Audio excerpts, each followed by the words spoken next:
Hi everybody, happy Sunday. 5 o'clock on Sunday. Very, very excited today to be welcoming Penny Lancaster onto my live to talk a little bit, very little open chat. Hi everyone, hi Jane, lovely to see you. Hi Penny. We are going to talk about lots of things. I think we'll be covering women's health, menopause, probably a bit on exercise, on Penny's tips to feel good, I'm sure. I'm going to try and add in, Penny, do you want to send me a request to join? And if not, I will try and work it out as well. Ah.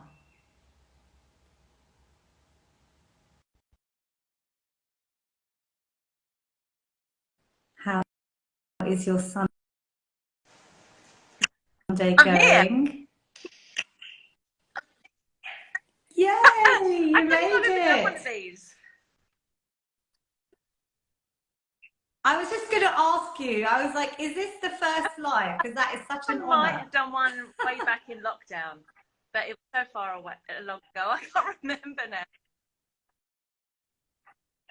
I know, I'm like so honored that you agreed to do this and you've got the right idea. I was thinking about going in the garden, but then with the family and the dog and all the noise, I was thinking it's probably not going to be the Opposite best way round. idea. Except I was thinking maybe doing it in the chicken where my men started, where I thought life was ending and it was just beginning. But then I realized that was way too. Oh, you're cutting out ever so slightly, Penny. Are you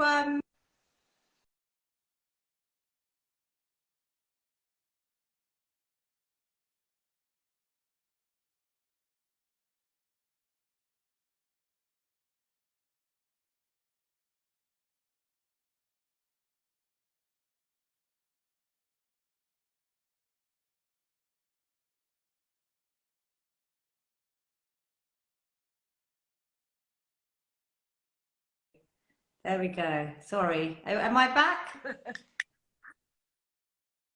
Yeah, phew. I was just thinking one of us is cutting out slightly, so I was just going to check we're good.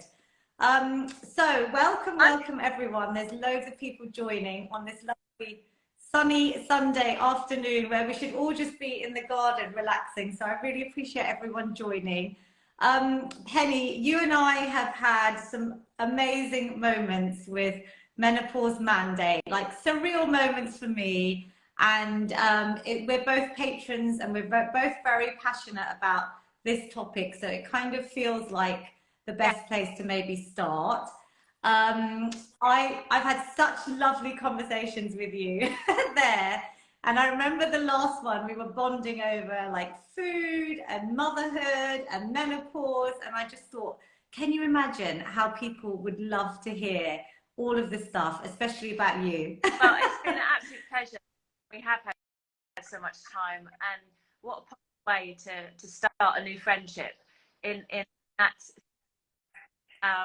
environment. Women discussing fundamental change in life, as we know, not just women, but partners, families, and I do a Pilates class on a Friday, and there's a group of us that wait to go into the class beforehand, and then there's a group waiting around in that area, and the topic on everyone's lips is the menopause. And I, have a little GP session in the course, got qualified. I'm speaking from experience and knowledge that I've gained. The um, the work that menopause sort of foundation, the shouts from the rooftops. It's literally like women have been waiting for this forever, and it comes sooner. Oh my God. Yeah, totally. Penny, we've got a little bit of a sound problem on your end. Do you think it's because you're on, I think it's just cutting out and every single word you're saying is so valuable. I want everyone to be able to hear it. I think maybe Jane is saying suggest going inside where the Okay, Wi-Fi might be I'm going to walk better. you we're walking. Okay. Okay, guys, this is like, keep your eyes shut. We're not supposed to see these special areas of Penny's house. No, I've not done this before. I've picked an area that doesn't work. Anyway, that was my Do you know what? I mean, I reckon it would make everyone's day if we saw Rod somewhere and we'd be like, he's up screaming fans. He's actually flying back from Vegas. Yeah. Is he? Oh my gosh, I'm loving his pictures. I'm loving all of his photos at like Caesar's Palace, right? He actually did a private show last night with Lionel Richie. Oh my goodness, the two together. That is just magical. Roses magical. are coming out. Oh, they're so beautiful. I was just going to say your garden looks stunning. Oh my goodness, that looks beautiful. You look gorgeous. Look at her. She's like this beautiful being, blonde hair in the sunshine with the roses. I mean, ideally, Penny, we would be moving because you know I love walking, right? I'm in a room with music. Hang on, I've got to find a room where there's no music. Follow me around the house. Anyway, so I did an exercise to music course with the, what was it called, the YMCA time ago before I met Rod. I think it was just when I left school. Are you hearing me better now? Yes, I can hear you better. You're just a little bit blurry, but I think we'll get there. Let's settle there, hopefully. But you know what, guys? That was the best because we got a secret. It's like through the keyhole. Yeah, I started teaching exercise when I left school. I went to London College of Fashion first. I did this year's modelling course. Modelling, but an extra bit of income, I did a course which taught me how to teach aerobics. So aerobics alongside modelling, and then when modelling took off, I kept my fitness up for obvious reasons. But so I did qualify for a. I never knew this, Penny. So the next live we do, you know, everyone's going to want a workout between us. And you know, it's funny, I bring in a lot of those I keep saying 80s aerobics moves, the stuff I do with my mother-in-law in the chair to like keep people's brains fit, like some of those coordinated moves. And I often say, you know, pretend to do like aerobics, the grapevine, all these little things. They're actually so good for our brains. When I'm in the kitchen cooking, I tend to put music on, and my son will come in the room, and my husband will come in the room, and we'll literally be bouncing. Like, it's not so much dancing, but it's more like aerobic moves, like, you know, knees up, the grapevine, and all that kind of thing. I did a fitness video called Hot Legs. You've got serious hot legs, and that is the best one. Anyway, so you're the queen of exercise. Wow. Okay. Do you know what? I think this is a secret someone's just written, and it is true, right?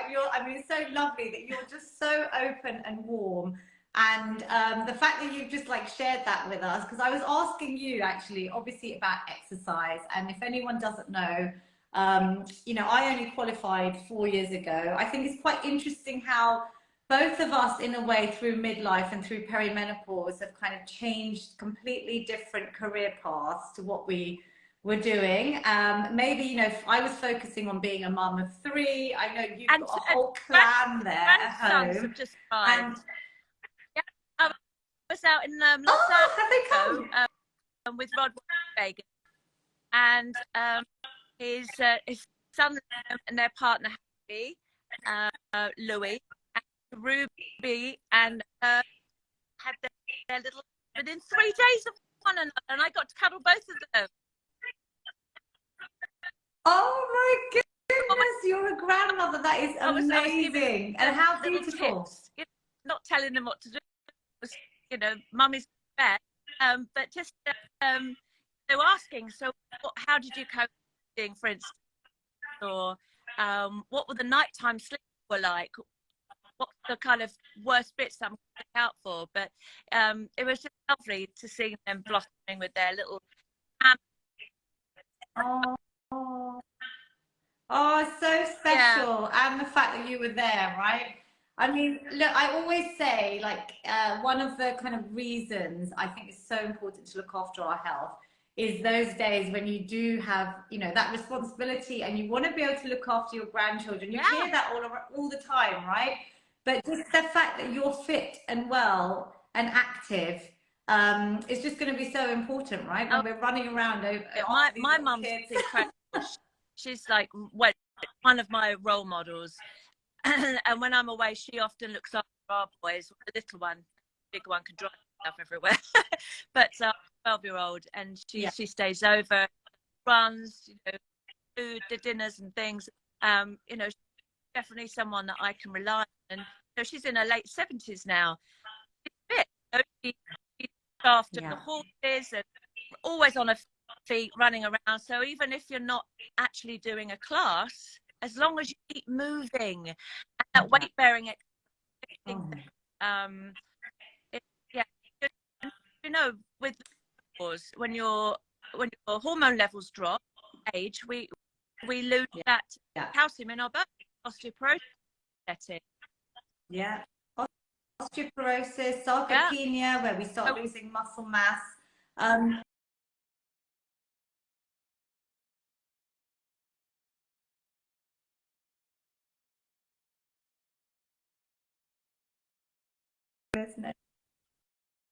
There, you're a little bit freezing in and out, but it's fine. Yeah, like carrying the shopping bag, still being able to go and do that weightlifting, whether it's shopping bags or dumbbells. You know, all my workouts are with like tin cans, rucksacks, plastic bottles. Some sort of weight bearing exercise is so incredibly important as we age. And I'm writing a book at the moment, so I go back to the science of exercise. And it's just so fascinating to read about the importance of muscle mass. And I feel like the strength training part is often the part that's missing from people's fitness programs. You know, like they do the cardio, they may be runners or walkers like me. But how many, I guess, men and women hit the sort of 2 to 3 times a week of strength training, whether it's just body weight, so things like yoga obviously count as well. But if we can increase that weight gradually over time, even people that are trying to lose weight, you're going to actually get incredible results from the strength training. And I think that's something you do already, isn't it? We've heard muscle, weight, fat. So it's kind of deceiving working out with weight and you're weighing yourself. The intention is to lose weight, look fitter. You might be a bit despondent. But in fact, you know, your muscles do weigh more. And whether it's a simple press up, and I saw this great, I think it was on Instagram or a reel, and there was this woman who had one of those pull-up bars above the door, just where her laundry room was, and she did 2 pull-ups, one every time in the laundry room, and on the way. Then a week later, she did 2 pull-ups after that, and then she did pull-ups, which was, you know, steps. You know, when you're doing a press up, it has to be a full press up. You know, go no, or in a box state. Yeah. So we actually start at the wall. Like the wall is the best place, right? Yourself or feel like it's not worth it because you can only do 5, but you feel that. It's the repetition, thing that healthy that really. Yeah, so obviously I've had like up to the age of 100, bless this amazing lady with Alzheimer's in a care home, join me on my live workouts. I mean, it was just the most emotional thing to see her coming on and just I think the mood boosting effect. So I always say exercise for sanity, not vanity. That's like my slogan. It's changed, right? Because I guess I started my weight loss journey in the intention of losing the typical weight I put on through my pregnancy. I started late in my 30s, but it was strength training that actually got me not just physically so fit, but it really helped me mentally, like going through grief and like the challenges that we do go through as we age, levels, right? At least when we're exercising, you know, feel good factor. Sometimes you dread the gym, but afterwards you always know that you've kind of rewarded yourself. You've ticked a box, and you kind of what the day brings. You've got that workout bank. I find something new. It doesn't have Yes. to be the exercise at the gym. I played tennis with my girlfriend for the first time. Oh, and we had the best hour running around the court. Can't hit the ball properly. Trust me. That's I'd be the same. I'd be the same. But it's just fun, right? It's just trying something different and getting that variety. I don't know if you know, my concept is exercise snacking, so that's what I'm writing about. And people think, oh, great, I'm allowed to eat while I exercise. But it's also, I think, what's difficult now is the amount of time people sit still. Like, we're either at our desks, if people are working from home, they're stuck on so-called Zooms all day. Otherwise, like, obviously we just become more sedentary, and I think that increases, the research is showing, through midlife as well, especially for women through the menopause. So we're kind of sitting more, moving less, and sometimes, I mean, it's difficult to have that motivation to get the full hour's workout done. Sometimes people hit that in the morning and then they sit for 8 or 9 hours a day. And that's what's actually quite detrimental. So that's where I'm trying to reframe people's approach in, like, let's do the bite-sized amounts through the day. And scientifically, Penny, it is incredible. The science that I'm researching for this book is amazing. Like, I'm ready to reframe the whole fitness industry and just get people to realize that even a minute, 5 minutes, 10 minutes, it all counts, and it builds up, right? So I've studied post and because it's working for me. Unfortunately, I had to have surgery, but it worked and everything was great. But yeah, we talk about sitting at a desk, a sedentary position, and the damage that can do to your spine and your posture. Just being able to get up. I think people need to set an alarm, because it's so hard.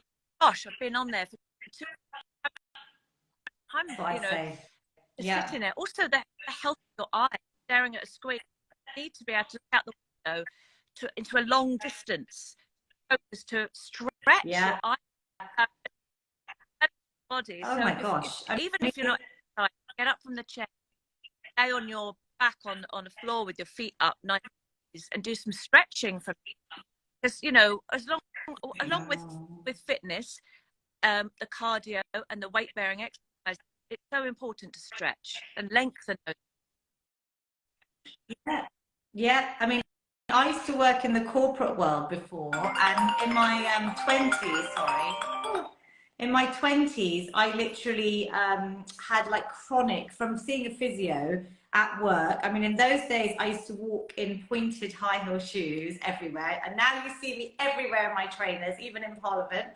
But I messed my feet up. I messed my back up by carrying laptops, by sitting at different desks without the right ergonomic assessment, like how high is your desk compared to your laptop, to your eye level. And I guess that's the difficulty, right, post-pandemic, that people just end up working from home, sometimes on their sofas, sometimes in their beds. There's no, like, boundaries of working as well. And I mean, there's two things there, like you said about stretching, and I also bring in, like, my feel-good fitness prescription. One of them is mobility, and I feel that our joints and this kyphosis of the spine, we're either all like this, even my kids are just constantly on screens, right? Or at our desk, or on the sofa just watching TV, and our spines are all just naturally rounding. And you don't normally see that when in your, like, teenage sort of, I've seen it in 20-year-olds where their spines are rounded just from that phone use.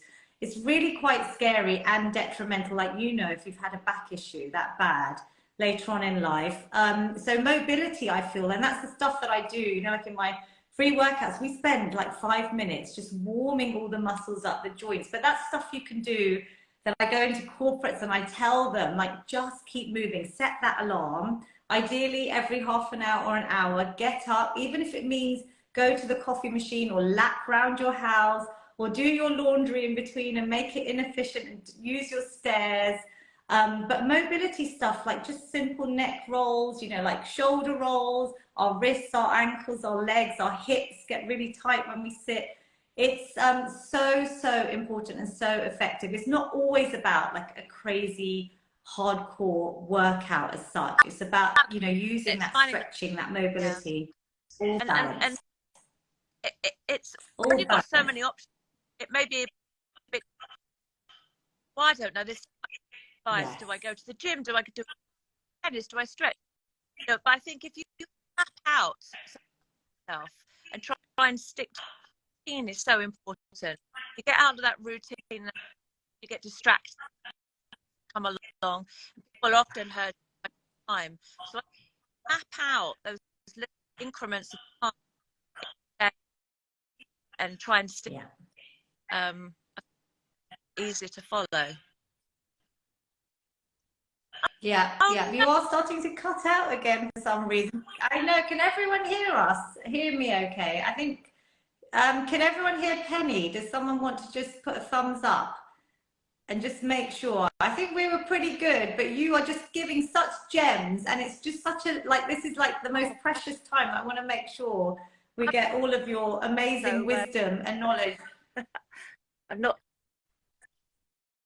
I think, yeah, let's give it another go. Let's talk a little bit about menopause. Like, I know you have so amazingly shared your journey, and I think most people, you know, even if you just Google your name and menopause, you will see some amazing sound bites. There's stuff you've done with menopause mandate as well.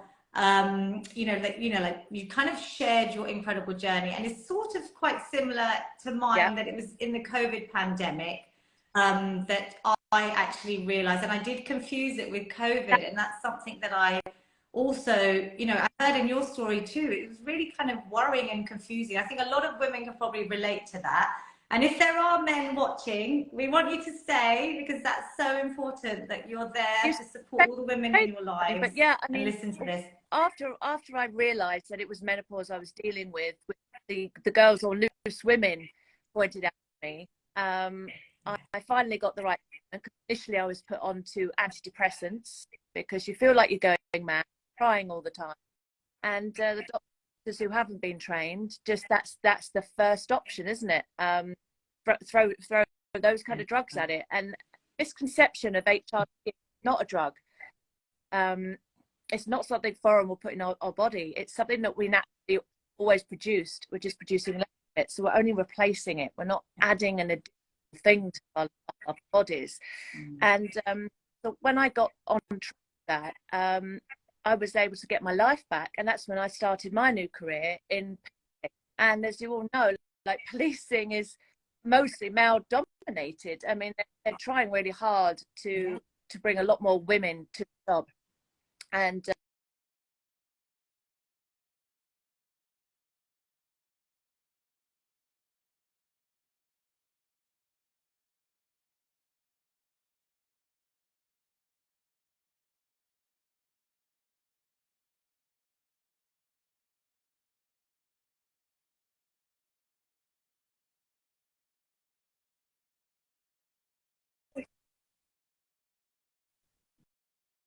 Yeah, no, I mean, look, I think I'm going to head outside here and just make sure it's not me, is it? Can you hear there me you go. okay? You can hear me now, can't you? Yeah, you can hear me. I was like, someone's cutting out. I'm like making sure we don't lose each other. Um, yeah, I think what you're doing, obviously, for women, and like just giving them the sign that, you know, joining the police force as a female is going to inspire so many women to maybe look at that career, which I think is fabulous. Obviously, it's probably quite demanding, right? In terms of Yeah. not just So physically, I but learned mentally as well a for whole new you. range of skills that I would have never have learned, that are actually very useful transferring skills day-to-day life, and the skills of a mother. And what I've gained through my life, I've been able to transfer over to policing, and they both work hand in hand, because there's the phrase of the police are the people and the people are the police. We all play the same role in society. We all want the preservation of life and take care and look after one another. So it's just been such a transformation for me. And what I thought at the beginning was going to be me giving back, the amount that I've received from doing that job is huge. So I would really recommend just for you know, when you do 50 and you want a change of career, the idea of volunteering gives you such a massive boost, and it's so fulfilling. Oh, I think you're amazing. So, like, congratulations. I think what you're doing is inspiring for everyone.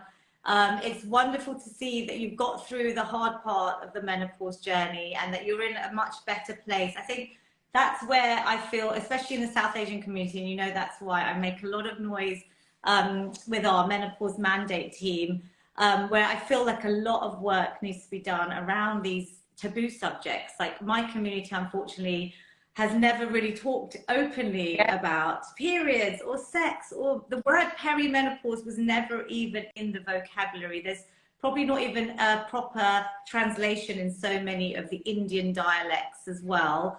But yeah, breaking these barriers, and I feel like sometimes women are scared, right? Because there is a lot of noise about perimenopause and menopause. We're finally all talking about it, but I want women to see women like you that have got through the hard bit and know that that suffering can be resolved. It doesn't mean you always have to go on HRT because it doesn't suit everyone.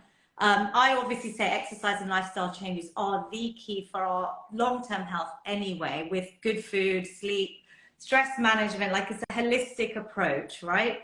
But I think it's very positive to have someone that's come out the other end and someone as high profile as you sharing your amazing journey. And what I also loved is the fact that Sir Rod Stewart, I can't call him Rod, I think I did earlier, but your amazing husband backed you. And that was, I think, you know, one of those moments I don't think anyone will forget from last year. So, I mean, it's it's a partnership.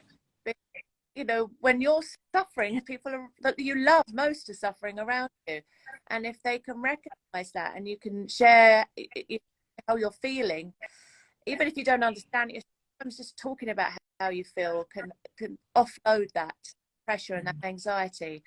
So it's really important to get everyone on board. Yeah, and like, do you have any tips? I mean, I shared that with my husband. He didn't want to come live with me, but all we were talking about was obviously the menopause. When I finally, like, the penny dropped, it was probably this time last year for me. And, you know, my youngest son was like 14 at the time, and my older two boys, like, I think they all suddenly understood, right? That they're like, what's mum going through? And it's now become, you know, a part of our daily conversations, right? Like they kind of know, and I think they respect, and it's great because mine are all boys. They're all going to have, you know, potentially women either as partners or in the workplace or wherever they are. I want them to know about women's health as well. It's so important when they're, you know, have their sex education classes, not just learning about young people and you know, when they're moving into their adolescence and periods and sex lessons on safety on sex. Like, I can't get my words around that one. I'm trying to say is, but basically, you know, there's the normal run-of-the-mill sex education, but they don't teach you about what's going to be down the line. And I think it's maybe for young people, it's hard to think beyond the next year, let alone 10, 20, 30 years time. But what I think is important is they could go home and recognize that in their auntie or their mum. And for women that aren't aware of what's going on, maybe the young ones could be the ones to come forward and highlight, you know, Mum, I think you might be going through this because you're just not behaving how you used to, and or upset or aggravated about things that you wouldn't do normally. You know, I think it comes around to that the whole approach, educating everyone. Yeah, I mean, how is it with your I mean, I'm not sure how many of your clan are actually in the household, but is it like a conversation that happens with you guys quite often? I've got my tips as a mum, eldest teenager who's 17, and then my 12-year-old, and they're having those lessons at school. So it's we're quite open about having that discussion about girlfriends and about maturing into that lesser stage. And of course, they've seen me go through it, and we're very open with one another and with the older children as well, giving them advice on, because I went through IVF. I had 3 courses of IVF before I had my second son.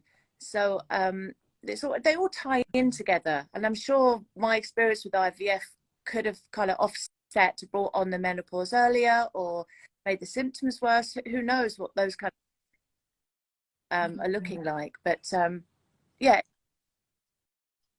What age were you when you feel like you first maybe had symptoms that were For kind the of menopause, dismissed or confused? I Yeah. would say about 45, I think. Yeah. Yeah. Yeah.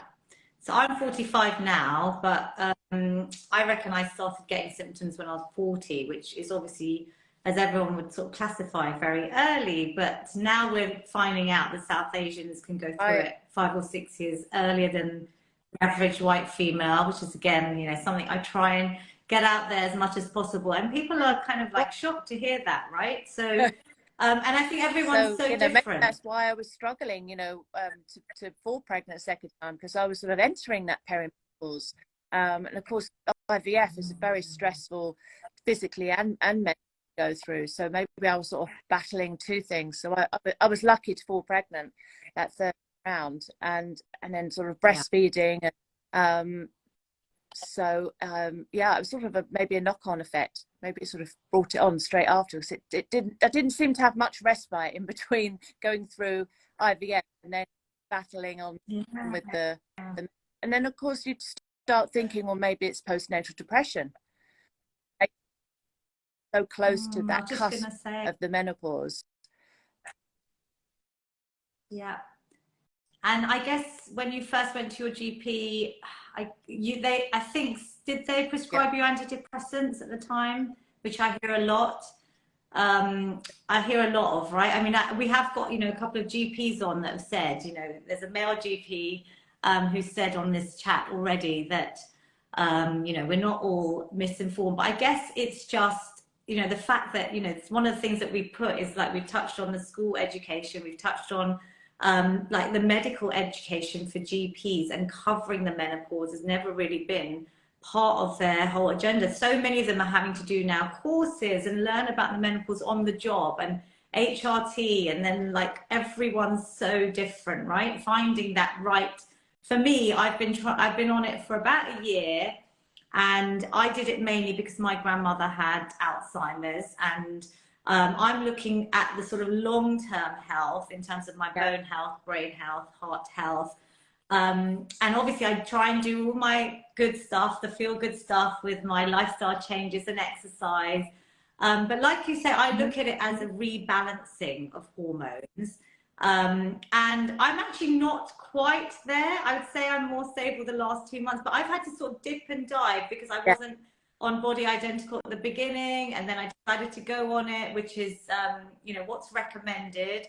But it's something I persevered with. So I think that's another message. It's like sometimes it's not the silver bullet. Like you hear HRTs, like I wake up, I put the patch on, and I'm Yeah, I've had to perfect. adjust my levels by having blood tests, because I've also got an underactive thyroid gland. I've been on another hormone, and I've been on that medication Sadly. since I was about 21. So regular blood work to check Wow. those levels. So along with checking my Yeah. estrogen, progesterone, and testosterone levels. So real a balancing Yeah. act. But it's sort of, touching again on that open forum of education, at home, at school, but also in the workplace. I'm ambassador of well-being of women, and they had a pledge, as Yes, amazing. the speaker of the house signed, just for people in the workplace, for managers, to be able to recognize when women are struggling.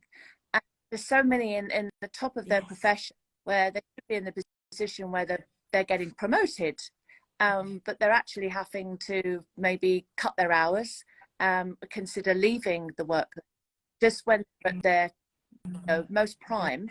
Can't really afford to lose women at that stage.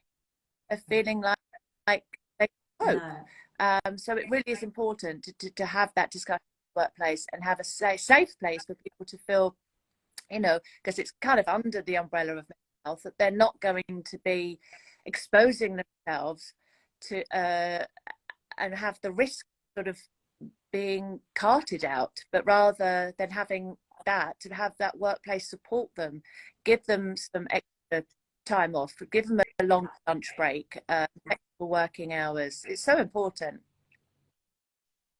Oh my goodness. I mean, I was a global project manager for a large corporate, and when I go into workplaces now to talk about, how to keep active at work or exercise snacking, and now obviously I talk a lot about the menopause as well, because we want to normalize those conversations. There's so many women that I know, and I always put my ex-project manager hat on, thinking if I was still doing that role and having gone through the last few years of my perimenopause with brain fog, anxiety, lack of sleep, like some really weird moments where I've kind of doubted myself. And if I was doing that role and having to perform, and that's where I really feel that women, like you've just touched on, the stats were like 1 in 10 wants to leave the workplace. We just can't, like you've said, afford for that. And you had such a beautiful, powerful speech that is on our Menopause Mandate Instagram, everyone. And there's so many. I've actually got the book as well. I think we've both shared our stories, right, in the book. So mine's there, Penny's is there, so is hundreds of anonymous stories around this. But yeah, it's vital that we normalize these conversations. You'll love this one before we go. So last week I was invited into Westminster for the Met Police to do a workplace wellness session. And I talked openly about my perimenopause, my menopause. I looked at the audience, it was, I'm going to ask you whether you feel comfortable talking about it, in your workplace now. But I mean, it was one of the highlights was actually getting everyone up, and they were doing press ups against the wall, some on the floor. But we touched on, I made it fun with my exercise snacking, but we touched on these big, hard hitting topics because it's very hard, I think, if you're a male boss potentially, and you've not given this guidance, which is why these workplace policies like well-being of women are so important. How they deal with these questions. If you have a member of staff that comes up and says, I'm going through terrible anxiety and brain fog, and it's very hard for a woman in that sort of level to even have those conversations. So we're trying to make it easier. But do you find it at work? Yeah, I'm very lucky at the city police. They already have set up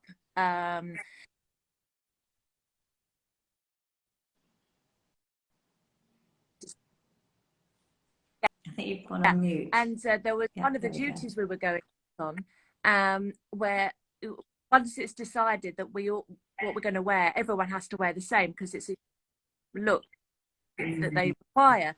And it's heavy raincoat we're all going to be wearing.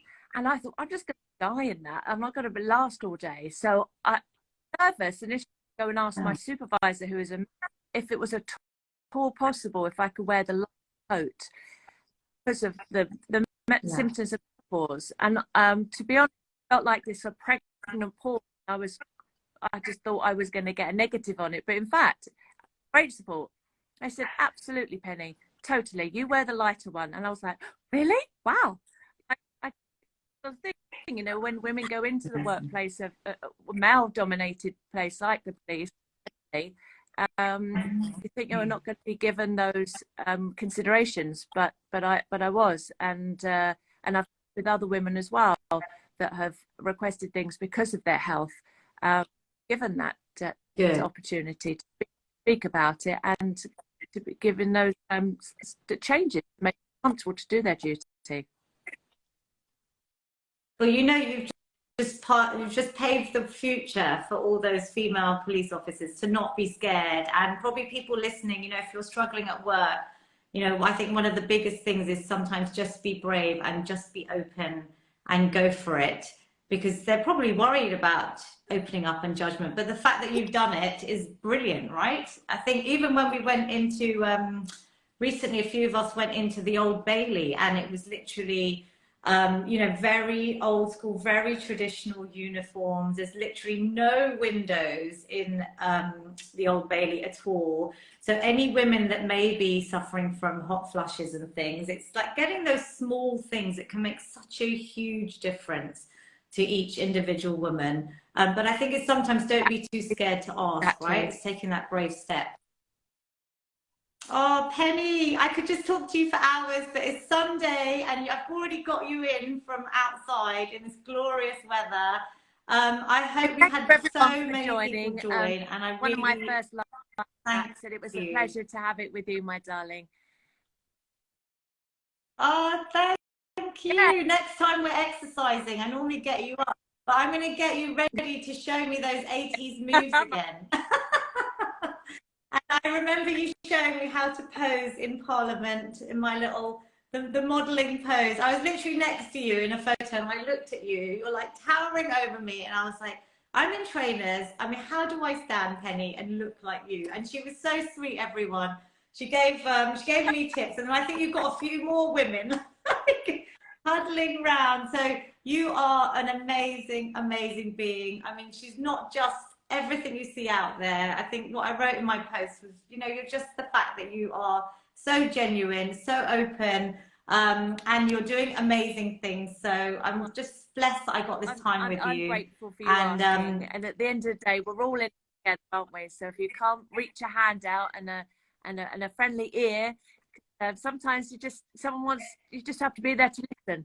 Not always give advice, but unless you're asked. But it's been wonderful chatting, and thank you everyone for joining in, and look forward to seeing you again. I'll see you soon. I think maybe next week. But thanks everyone. Everyone's sending their love to you. Thanks, Penny. Thanks, guys. We'll save this now. Bye. Have a lovely one. Thanks, everyone. Sunday.